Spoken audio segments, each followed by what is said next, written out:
మీరు ఎప్పుడైనా ఇలా ఆలోచించారా? ఈ ప్రపంచం ఎందుకు ఉంది? మనిషి ఎందుకు పుట్టాడు? ఎందుకు మంచి వాళ్ళకు కూడా బాధలు వస్తాయి? మరణం తర్వాత ఏమవుతుంది? ఈ ప్రశ్నలకు సమాధానం దొరకక మనిషి వేల సంవత్సరాలుగా వెతుకుతున్నాడు.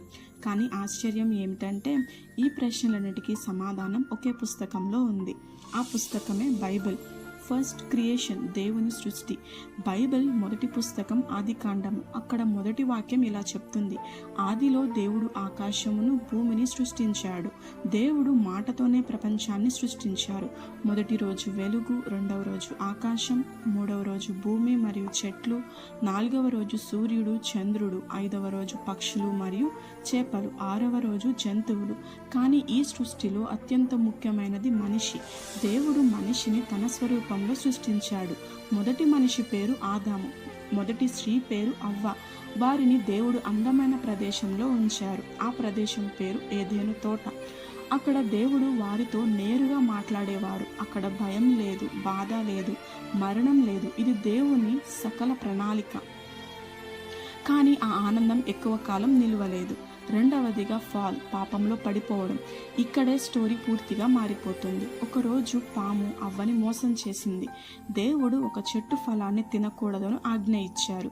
కానీ పాము ఇలా చెప్పింది: మీరు తింటే దేవునిలా అవుతారు అని. ఆ మాట నమ్మి అవ్వ ఆ ఫలాన్ని తిన్నది. తరువాత ఆదాము కూడా తిన్నాడు. అదే క్షణం పాపం ప్రపంచంలోకి వచ్చింది. దేవునితో ఉన్న సంబంధం విడిపోయింది. అక్కడి నుండి ప్రపంచంలోకి వచ్చాయి బాధలు, రోగాలు, భయం, మరణం. ఇప్పటి వరకు మనం చూస్తున్న అన్ని సమస్యల మూలం అదే. అందుకే ఈ ప్రపంచం పర్ఫెక్ట్గా లేదు. మూడవదిగా గాడ్స్ ప్రామిస్, దేవుని ప్రణాళిక. కానీ దేవుడు మనిషిని వదిలిపెట్టలేదు.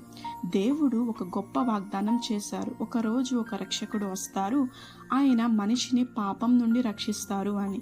ఈ ప్రణాళికను ప్రారంభించడానికి దేవుడు ఒక వ్యక్తిని ఎంచుకున్నారు. ఆయన పేరు అబ్రహాం. దేవుడు ఆయనతో ఇలా అన్నాడు: నీ ద్వారా అన్ని జనాలు ఆశీర్వదింపబడతాయి అని. అక్కడి నుండి ఒక ప్రత్యేక జాతి ఏర్పడింది, అదే ఇశ్రాయేలు. వారిని బానిసత్వం నుంచి బయటికి తీసుకువచ్చిన నాయకుడు మోసెస్. తరువాత ఒక గొప్ప రాజు వచ్చాడు, ఆయన పేరు దావీదు. దేవుడు ఆయనకు ఒక వాగ్దానం చేశారు: నీ వంశం నుంచి ఒక శాశ్వత రాజు వస్తాడు అని. నాలుగవదిగా జీసస్, అంటే రక్షకుడు. ఆ శాశ్వత రాజు ఎవరో తెలుసా? ఆయన పేరు యేసుక్రీస్తు. ఆయన ప్రేమను బోధించాడు, రోగులను స్వస్థపరిచారు, బలహీనులను ఆదరించారు, పాపులను క్షమించాడు. కానీ ప్రపంచం ఆయనను అంగీకరించలేదు. ఆయనను కొట్టారు, అవమానించారు, చివరికి సిలువపైకి చేర్చారు. అయితే ఎందుకు? మన తప్పుల కోసం, మన పాపాల కోసం ఆయన చనిపోయింది మనం బ్రతకాలని.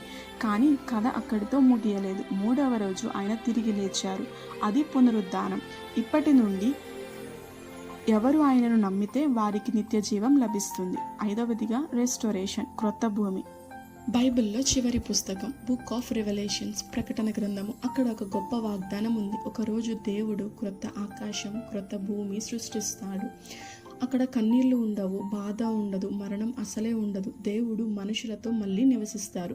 ఈ గొప్ప కథలో మీరే భాగంలో ఉన్నారు? క్రియేషన్లోనా, ఫాల్లోనా, లేక రిడెంప్షన్ వైపు వస్తున్నారా? యేసుక్రీస్తు ఈరోజు కూడా పిలుస్తున్నారు: నా దగ్గరకు రండి, నేను మీ రక్షకుడును అని.